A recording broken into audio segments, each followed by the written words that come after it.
Squidnova presents 30 Minutes of Diabolical, Volume 2, Session 2.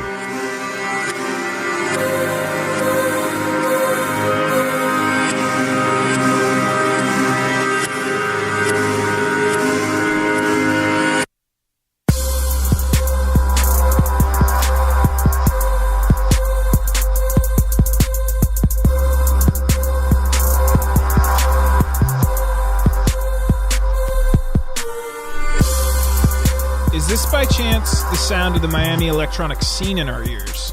I believe you are correct. Then this is your 30 Minutes of Diabolical, and welcome to it.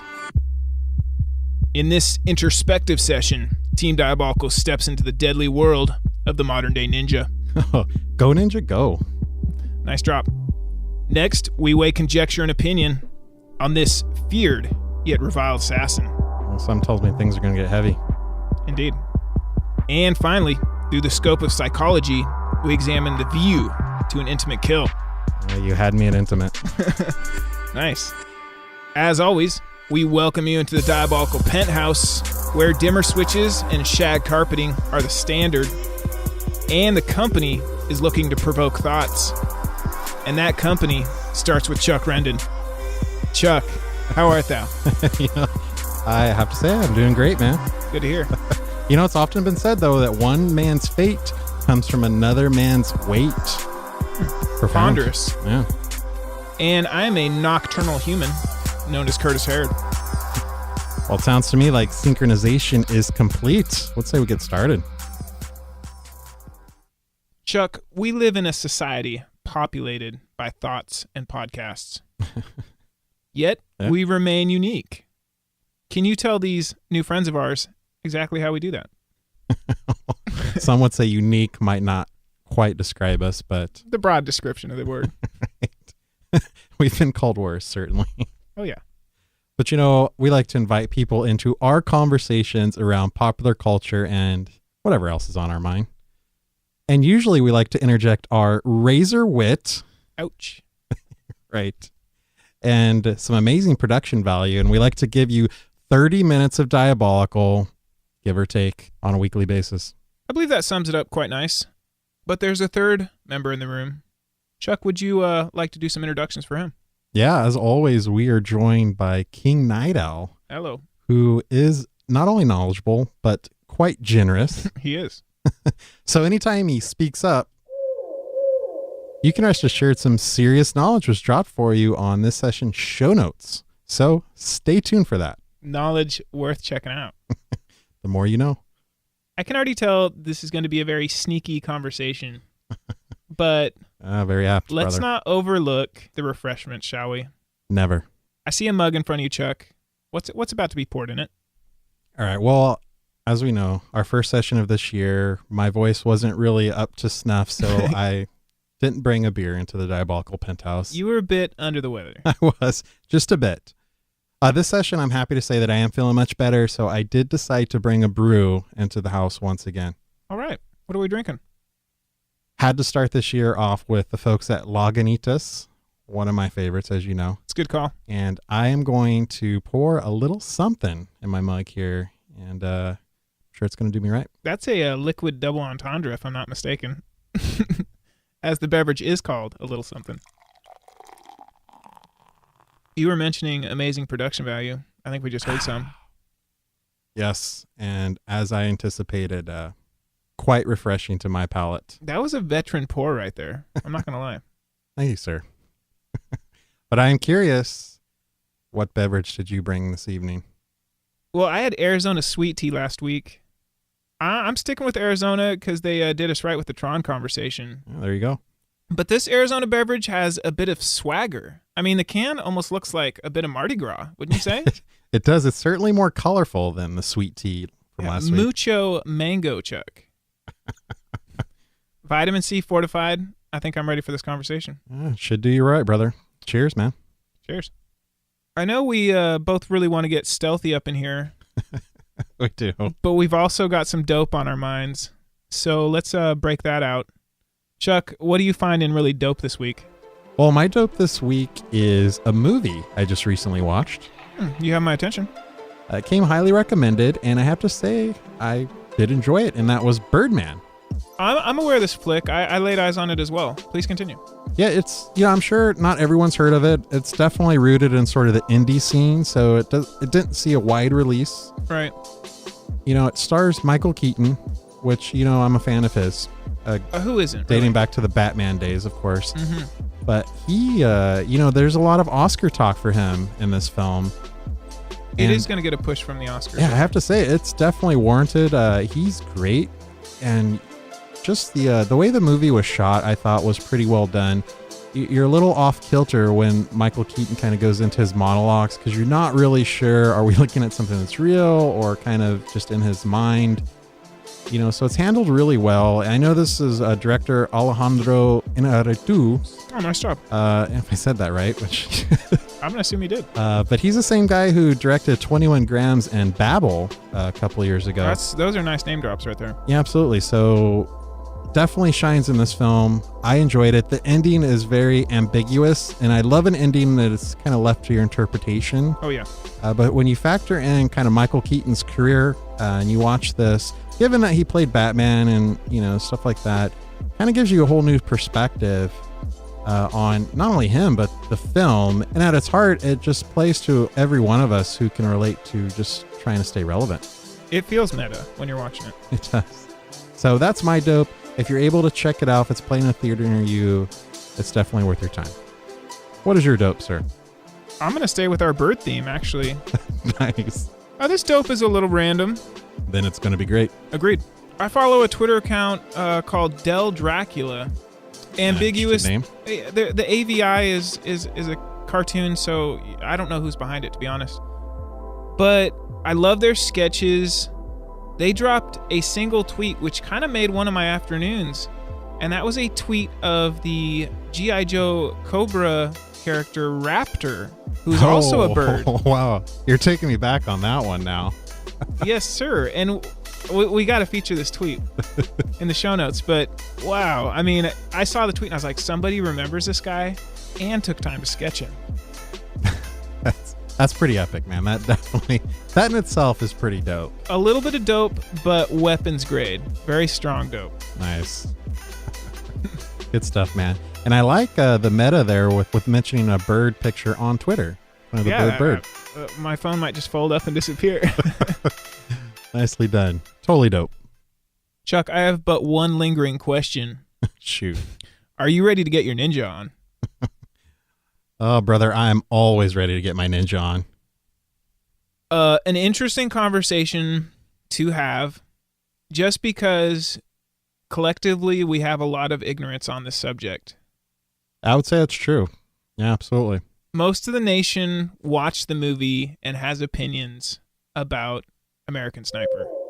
A lot of opinions, and that's what they are, opinions. I mean, everybody's entitled, obviously. Now, this is the subject of warfare, where only one group of people in our society has grounds to speak on, really. Everybody else has secondhand information or have watched something. Right, exactly. It's conjecture at this point. If you didn't actually experience it, you're basing your opinion off of somebody else's opinion probably, and We don't really want to get into the movie itself, but just real quick, Chuck, your thoughts on the movie? It was an interesting film. It's one of those that I didn't necessarily walk away like wanting to watch it again. No. But I certainly didn't hate it. I mean, I didn't feel like I wasted, my couple hours. But yeah, I mean, one viewing for me was enough. We've had celebrities in our society tweet on this movie. Right. Some saying it felt like propaganda. Others saying it's as heroic as they come. No, very true. I mean, everybody, it seems, has an opinion on this film. Right. But I'm curious, though, right off the gate, did you enjoy the film? I'm slow to give my opinion like you as well, just because you're kind of just watching something that we don't really have firsthand knowledge of. Right. But I did ask a friend of mine who I'm not going to name drop because I feel like that anytime you have conversation with somebody from the military and they're generous enough to discuss warfare to you, he said it felt Hollywood, which I agree with. Yeah. And they did miss the mark on some points that felt very strong and real in the book. Right. So, yeah, I mean, and it's interesting. I mean, certainly, we talked about this a little bit with Tron last session. I mean, Hollywood is a business. So, you have a film that's called American Sniper. It's probably going to be slanted to an audience where you're expecting to get the most bang for your buck. right. Which is domestic in this case, obviously. And execs are smart enough to know that that movie is going to start a lot of conversations. Yeah, of course. So, right. No accident there. But that definitely, we've had snipers on our mind in the past. Once again, we kind of wait for the right window to discuss things. Let's just kind of talk about the history of maybe strategic warfare, tactical warfare. Sounds like a conversation we would have. Well, it is definitely one we can speak on. Some people have called snipers cowards for basically shooting them possibly in the back or right. when they don't know it's coming.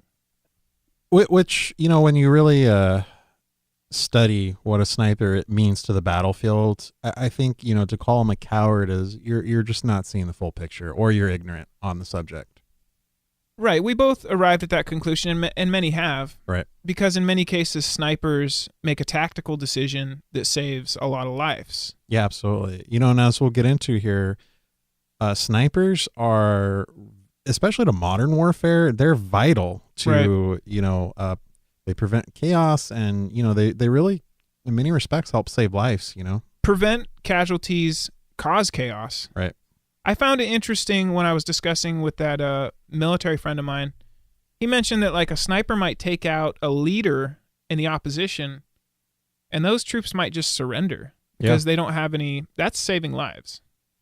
Well, there's kind of this relatively famous quote that's by an anonymous sniper that goes something like, it just takes one bullet to alter the course of war. And, in many cases, that's true. Well, I mean, there's countless examples where one bullet changes history. Absolutely. We mentioned snipers being feared and reviled, but even in their own company, they're almost awe-inspiring. Maybe that's not the right word, but you kind of get the impression that, to use a sports metaphor, if a pitcher is pitching a perfect game, nobody talks to that person. Right. Because essentially they need that concentration. That's a good metaphor. It's interesting because there's almost, and of course we don't have personal experience with this, but, No. As we've kind of studied and read up here and doing some research, there's almost this aura, this mystery around a sniper. People sort of hold them in this high esteem, but at the same time, they're a little taken aback, like they don't want to interact with them. They just kind of want to leave them to do their thing because they know how important they are. Right. You could say an angel over the shoulders or something to that degree. Yeah, there you go. Yeah. What became something that was interesting and more maybe immersive to us was, the fact that sniping, quote unquote, has been part of warfare and or assault throughout history, starting with, what are we saying, ninjas maybe? Yeah, actually, that's a good reference. I mean, ninjas, probably the earliest example that at least I can think of these sort of cloaked warriors. You're not necessarily seeing where the attack's coming from. Striking from the shadows. Right. But once again, they were hated by people just because no closure to the battle. Well, yeah, especially during that time. I mean, this is like the era of like the samurai, and that whole mentality where, honor is about facing your opponent head on. Yeah. The better man wins. So to see somebody, as they thought, just cowering in the shadows to, attack unseen, yeah, it was seen as. Do you feel that snipers get that same sort of treatment? I don't, honestly. I mean, we referenced one tweet, and that's the first time, honestly, in a modern day setting that I've heard someone refer to a sniper in that regard. I think most people, people that I've personally talked to, they hold snipers. With the advent of games like Call of Duty and things like that, you can play as a sniper. Gears of War. Yeah, exactly. So, I think people are sort of fascinated with that notion, of just the the mentality or just the skill physical set. skill set. There you go. That it takes. Yeah, no, and even in video games, if somebody is good with a sniper, you are watching them play because it's fascinating what's going on. I mean, dude, online, if you have someone in your team who's good at sniping, I mean, that changes the game. It does, absolutely. And a fellow gamer of mine and a friend of the show, Kenan Pinkerton, whom you know with a last name like that, he's going to be all about the details. Nice. He is no stranger to handling guns safely, and I'm going to put an emphasis on the safely there. But I was kind of discussing snipers with him, and he mentioned that sniping to a degree is like a Battlefield plot twist. Something happens, you don't see it coming. I found that to be an interesting. That's actually kind of insightful because, yeah, that's what it is. I mean, literally, you have a sniper present in the battlefield, that can change your whole game plan. Because how do you deal with that? You really got to adjust on the fly. I'm going to hit you with something that we did not discuss before the show. Off the top of your head, right? What TV show has thrown you a plot twist kill? A kill that you did not see coming, a character that you were like shocked that they were gone. Hit me with your best TV snipe. All right, well, this might just be because it's the most recent one in my brain, but I got to take it to The Walking Dead. Okay, nice. And the last kill of the season with Beth, I didn't see that coming, especially the way that scene was framing up. I didn't expect it. You figured they were on their way out, peace had been made, and then suddenly, boom. Well, and they didn't give her like a goodbye speech, which they often do on that show. So and you're just kind of like, what just happened? It just came out of nowhere, especially because a good part of the season so far has been devoted to her story. So you were thinking, some major stuff was going, and boom, So that one certainly took me off guard. How many punches is that group going to take before they just give up? I mean, the show is so morose, man. Well, it's right up there. And I could have easily mentioned Game of Thrones too, because that's another show. That's where I'm going with this. Nice. Yeah, I mean, no one's safe on either of those shows, really. Well, Game of Thrones, we had the Red Viper versus... Nice. Yes, that's a good the one. The Mountain? Right. Is that what that battle was? Yes. That was shocking. There was 5 minutes of silence. That's a good call, man. And I forgot about that one until you just mentioned it, because that was really shocking, because you thought, okay, the battle's over. Yeah. And suddenly the dude just rolls over. And dude, if that's not a lesson in not being cocky. There you go. Yeah. You'll get your eyes put out by people's thumbs, dude. That's nuts, man. That was gruesome. It was a hell of an exit. Yeah. Okay, we took a slight detour, and it was lovely. I did enjoy that. Good call, sir. But the evolution, ninja, sniper, tactical warfare. Yes. Something that's discussed, and maybe it's not something you think about all the time, but we have now a celebrity in our nation who's a sniper. Yeah, I mean, he was certainly revered prior to the film. Now it's probably going to be at a whole nother level, of course. Now it's stuff of legend. You have people trying to dispute facts, etc. Yeah. But what you cannot dispute is that a lot of people came home to their families because of his skills. Right. Yeah, which leads us back to the coward comment again. And anyone who goes into to serve our armed forces, you can't call them a coward. Whatever branch they serve or whatever position, that's a tough word to throw out there. Yeah, and we are not going to step on a soapbox, but suffice it to say, if you run into anybody in fatigues, I don't care if you're the shyest person out there, let them know. We're getting closer to our interlude. There seems to be one more worthy conversation about sniping, and that is maybe the skill set, Chuck? Well, as we talked about sort of the evolution of the sniper here, modern day snipers, at least biologically speaking, you have to be in tune of every bodily function pretty much. You're camped out there. You got to be in complete control of your breathing. I'm sure we've all had some sort of experience with that through video games, who sort of give that heightened realism. Well, they've definitely, video games have definitely taken several angles on sniping. Right. Just imagine, though, as challenging that is in a video game scenario, if you're that actual sniper, I mean, you have to be in control of your faculties all the time. that also kind of takes us back to that aura of sniping. You know, war being a brutal, sloppy game, snipers are precise instruments of that game. Right.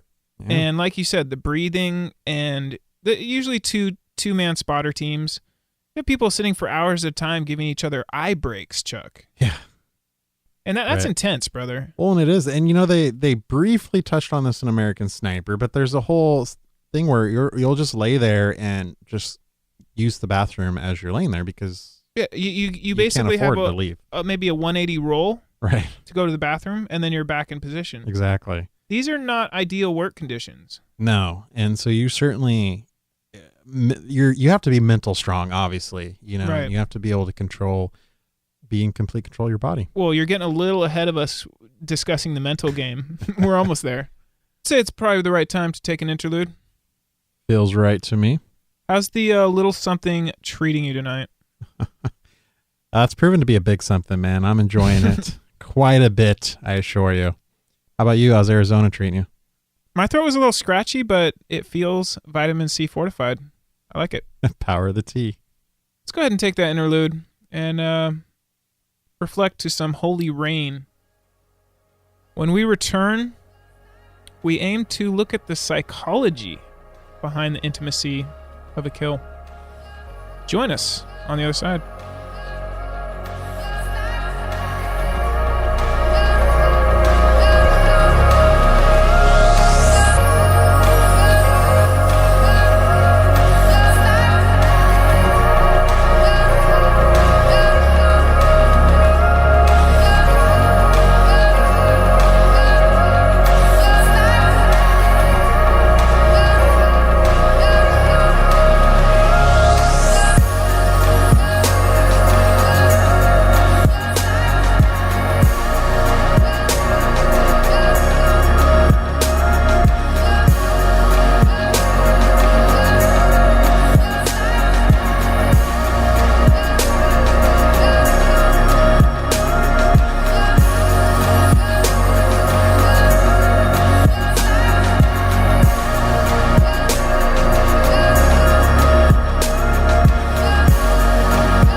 I think we both learned something during that interlude. Ninja. That ninja had feelings, Chuck. He did. Ninjas do have feelings. Today we learned. We did. Before we get into a discussion about psychology and or feelings, we're talking Sounds about fun. snipers. You love talking about feelings, man. Oh, Team Feelings. Diabolical. Yeah. Do you have a favorite stealthy sniper type fictional character? Okay, now you're taking it to my wheelhouse here. Well, we got to touch on a couple things. This is that pop culture I was waiting for. Yes, sir. Well, and I have to take it to comics because I'm going to go there. We haven't been there in a bit. We haven't. Deadshot, man. He is my sniper of choice when it comes to the realm of fiction. And I love this guy mainly because not only is he just such a cool persona as far as, stoic, I guess you would say, cool under pressure. Okay. But his dynamic with Batman's very interesting because, Deadshot is just that. He never misses the kill. Batman was the one time that he missed. And of course, he's obsessed about that for years now. As well he should be. And that's like his mission in life is to finally take Batman down. But it's a hard target. It's an interesting dynamic between them because, Floyd or Deadshot does have this sort of moral code he goes by. He's very honor bound. So there's certain lines that he won't step across. And there's been times where him and Batman actually been on the same side, which is pretty interesting dynamic. Well, Deadshot's stock is rising, is it not? Is Will Smith playing him in a movie? Yeah. Well, yeah. I mean, DC is putting together a Suicide Squad film. Yeah, it should be interesting. So it should be, we'll see. We'll see where they take it, but definitely Deadshot stock's on the rise. Nice investment. So yeah, that's my choice. How about you, though? Who's your fictional sniper of choice? I have played some video games in my time, Yes, and one you of have. those games was Solid Snake, Metal Gear Solid. Okay, yes, I know where you're taking this. Nice. First of all, that game changed gaming for a lot of folks. But yeah, you're right on that. Yeah, I actually, it's right up there with Resident Evil for me as far as game changers went. Yeah. Because it added those atmospherics and just the play control was pretty interesting. Well, if you recall, as soon as you step into that elevator at the beginning of the game, it goes to that Metal Gear Solid cinematic. Nice. Yeah. And you're like, oh, wow. Right. But he did have an opponent called Sniper Wolf. They do have a fair amount of conversations, as you do with most of your enemies. You can almost hear the little comm go off, can't you? Right. Well, I just remember she had a lot of like these little quips or one-liners that you're just like, yeah. She got existential in your ear quite a bit. I liked her. I liked her look. And that battle was tricky because you had to kind of reposition and then stare down the scope. Right. Yeah, no, it was interesting. And it was one of, at least my earliest experiences with like kind of like that sniper scenario in a video game setting. I got to agree with that statement. Nice. Well, that was fun. A little bit of a diabolical insight. There you go. And that brings us to the final segment of this conversation. One that we both really sunk our teeth into because it's a subject that we really enjoy, and that's psychology. Yes, sir. I mean, that's definitely a world I come from, as I went to school for that, of course. You're a man of academia. I am. You have pieces of paper that say you understand the human brain. Yeah. And its workings. Scary as that is, I do have that. And I have been known to watch people, whether they know it or not, at times. So I know how people act. And it's my roots in psychology, which really had me intrigued when we first talked about, doing a session on snipers. That was immediately what I thought is how cool would it be to sort of study, what goes into being a sniper and just sort of that whole psychological makeup. Concur. I mean, I don't really get excited about kill counts or whatever. Right. At some point, you're like, okay, they're lethal. Yeah, no, absolutely. And that's just to be expected, but just the mental fortitude it takes to, be a sniper. It's intriguing. Shall we explore that mental fortitude? Yes, let's do it. We had a couple articles that we kicked back and forth to each other. Let's just use that as the jump off point. Well, these were certainly where we got most of our context because, of course, we're coming from basically a place of ignorance a little bit. I mean, this isn't anything you or I have experienced firsthand. So the only experience we have of staring down a scope is with a control in our hands. Exactly. One of the articles which I felt provided some great insight, which we'll probably reference heavily in this conversation, it's from the Telegraph, which is a UK site, and it was called A Sniper's Life. And in this, they interviewed Sergeant Ed Kugler, who was a U.S. Marine sniper during the Vietnam War. And of course, the Vietnam War, which a term came out of called shell shock. Now we call it PTSD. Right, yeah. And foot soldiers experience PTSD one way. Snipers different. Chuck, do you want to elaborate? Well, in the words of Sergeant Kugler, he sort of painted this notion that upon his first kill, it really brought this level of sort of euphoria, kind of. It was just this heightened sense of accomplishment, I guess you could say. Well, let's explore that for a second. An adrenaline high, a high that you get from an accomplishment. Right. And, in one sense, of course, you're in this chaotic environment, so adrenaline's already pumping. If you're a sniper in this scenario, you could have been posted for like a week or two. So to finally kind of complete that mission, it sort of sends that wave of validation.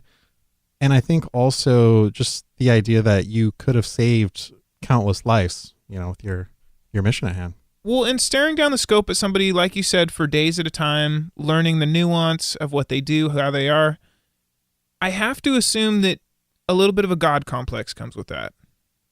Yeah, you have to believe that that's the case, especially you're following people, some cases months maybe at a time.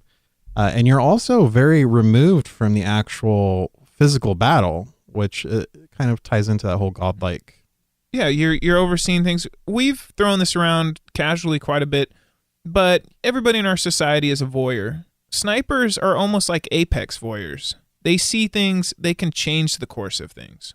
Yeah, no, very true. And it's an interesting thing to sort of become almost part of someone's life from such a far distance. And of course, knowing at the end of the day, you're going to take them out. So that high, we've seen it in American Sniper. We've seen it in The Hurt Locker. When you're back from that tour of deployment, you kind of are chasing it. You want to get back into the fray to kind of be part of that again. Right. It's almost like your body becomes addicted to the adrenaline. So in a sense, it's very much like a drug. It's something you begin to crave. So the notion of being removed from that scenario and placed in, rather mundane inner workings of everyday life, after a while, that just isn't enough for you. You need that adrenaline rush again. We're no stranger to adrenaline fixes. We all know. True. And I mean, we've all been there. But obviously, I can't think of anything that would be a higher high and almost surreal than doing what they do. I can't imagine much. No, I mean, that's sort of adrenaline at its well, and highest form. Not even because you want to kill. That we're not saying that that's what you're chasing. Right. That's although at times people have described snipers as sociopaths because when they come back, they're a little bit removed from empathy. Yeah, and that's something, again, that Sergeant Kugler talked about in the article is when he came back, part of the process there, just being able to handle the every day-to-day inner workings of being a sniper, you really have to compartmentalize things. So you have to separate almost like this detachment of what you're doing. And of course that you can't help but have that overflow and, to after your tour. And I feel like what makes the psychology of sniping different from regular combat PTSD is what we mentioned before about how snipers are treated differently in the theater of war. Right. They're separate. People don't treat them the same. They're not exactly ever really part of the brotherhood. They are, but they're removed. No, that's absolutely right. In fact, a lot of times snipers will take on this sort of mythical status with their troop. Right. People don't want to interfere with their mental state because, I'm sure it's a whole process, you have to get into in order to climb in, behind that scope. So that kind of brings us to the conclusion of just this psychological exploration of this specific skill set. So, we touched briefly a bit ago about the PTSD with regular soldiers. You come home, there's loud noises, etc. Right. You can't really quantify that. We don't have any frame of reference. Exactly. And, one of the things I was interested to see is if there was a difference between regular soldiers and snipers. Yeah. And another article that we looked at was, coincidentally enough, another UK on the BBC. They had an article. It was called "What Goes On in the Mind of a Sniper," and this was a study that was done by the anthropologist Netta Barr. That's a name drop. She interviewed some snipers, and she concluded that For the most part, snipers left their tours pretty well adjusted. They didn't really display sort of this, the heightened PTSD that a normal soldier might. Why do you think that is? Well, as she described it, there was sort of it goes back to that empathy that might develop between a sniper and their intended target because they are viewing them. They sort of become part of their life for a bit there. Right. So there's a level of respect that develops. I think you're almost more at peace, and you viewed your target as sort of a human and not maybe, just an animal or something like that. Well, Sergeant Kugler, as well as the sniper from American Sniper, Chris Kyle, they both had the kind of mindset that it was a job, and they did their job. They both talked about, in the articles referenced in the American Sniper, the sniper training is very grueling, and 60% of people drop out of it. Right. So you can only imagine that sort of compartmentalization or view of it as a job is taught, to them. And quite frankly, we don't really have the expertise. We read these articles, gave us an idea of the mindset. Right. Just being a student of psychology, you kind of have some preconceived notions going in. It's just what you would expect it to be like. And for the most part, that my initial thoughts were validated. The thing I thought was interesting, though, is the study by Netta Barr, which really just painted this picture of, ex-snipers or former snipers being like just normal people. Like they're pretty well adjusted, which that I wouldn't have expected. It is interesting. There aren't that many celebrity status snipers. You don't get insight to them. Kind of interesting that the BBC covered 2 articles. Yeah, it's actually interesting that those were, of the articles we looked at anyway, those were the 2 best. So, yeah, good stuff. And it was always I don't know what that says about British journalism. But either way, I enjoyed kind of climbing into the mind of Sniper a little bit. It was intriguing. Word.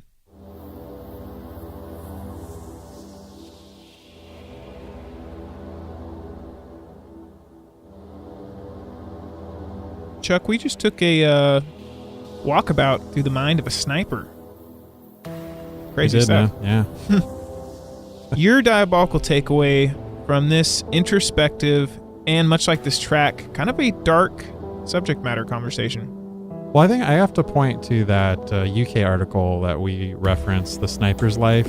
That was a good one. And kudos to Sergeant Ed Kugler. Number one, the guy dropped a lot of interesting insight into what it's like to be a sniper. He did. So much respect there. And just really, doing the research for the show, I have nothing but respect for anyone that not only goes into our armed forces, of course, but anyone who would willingly become a sniper. There's a lot that goes into that, so my hat's off. Good stuff. I'm going to echo that sentiment with my takeaway, just that anytime you have a conversation with anybody in the military, it's a tough conversation to have about returning back to civilian life after war. Yeah. And if it's a tough conversation to have, I can't imagine actually living it. Right. So big ups to the military. Of course, Team Diabolical anytime anybody in fatigues is around. And it goes without saying that, respect will be paid. The beer will always be on us. So, we might as well mention our first love, Twitter. I'm at 86 Cujo. I will do my best to field any questions about the art of the hunt and sniping. There you go. Chuck, please drop some personal knowledge about yourself. Hey, you can get me in your scope at Romba on Twitter. So, hey, night or day, I'm always up for intriguing conversations. So, hey, float them my way. And if you enjoyed what you heard in this session, you can find us on iTunes and Stitcher Radio, as well as other platforms at this point. We're reaching out. We are. So just do a quick search for 30 Minutes of Diabolical. You'll get us. Hit the subscribe button. Become one with Team Diabolical. Yeah, we would love to have you in our conversations. Yes, we would. For all those hoots you heard from King Night Owl, make your way over to diabolical30.com under Volume 2, Session 2. You'll find the show notes. Read them. Level up. And I might add that our show notes are downright sexy. They are.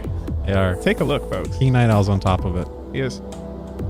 I think we've come to the part now where we elevate the talent that make us sound so good Seems right. and really put these artists into perspective.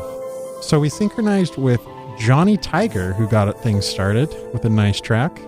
With a track called Lost in Paris. Oh, the artist from Miami. So a little bit of an intriguing title. Maybe he can explain that one for us. Absolutely. Tip the hat to Johnny Tiger. Good stuff.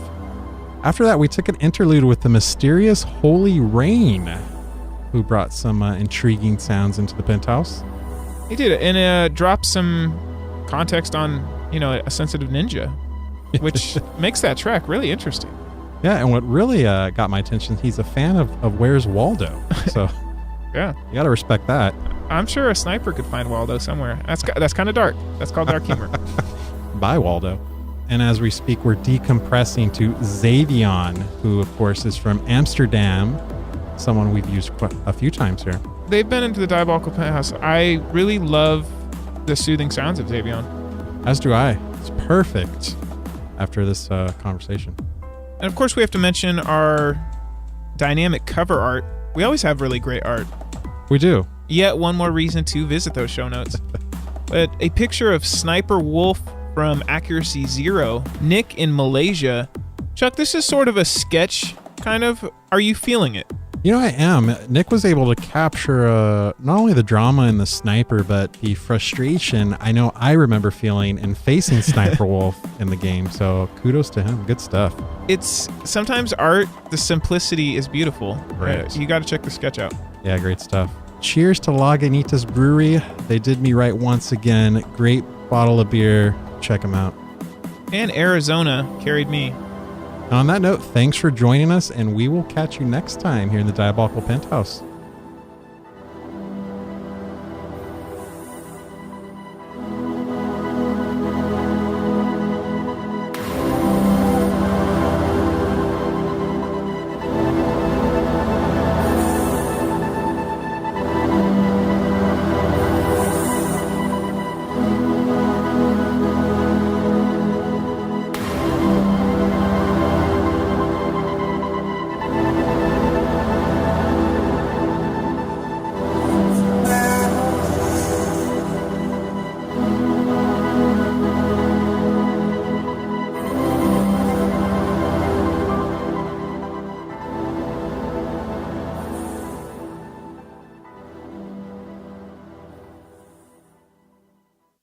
Would love to be expanding on the regular.